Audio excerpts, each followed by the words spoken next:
Mary, I am making a special cake today for your birthday.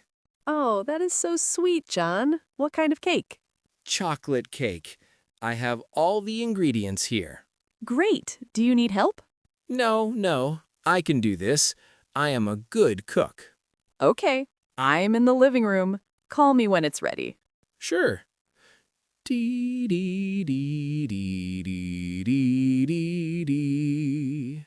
Mary, come here, please, quickly. What happened? Are you okay? The cake. It is not a cake anymore. What do you mean?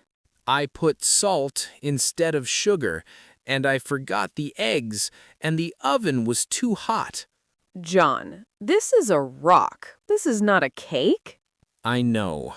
I am very sorry. It is okay. Let's order a cake from the bakery. Yes, that is a better idea. Next time, please read the recipe first. I will. I promise. Happy almost birthday to me. I love you, Mary, even if I cannot cook. I love you too, John. But please, never cook again.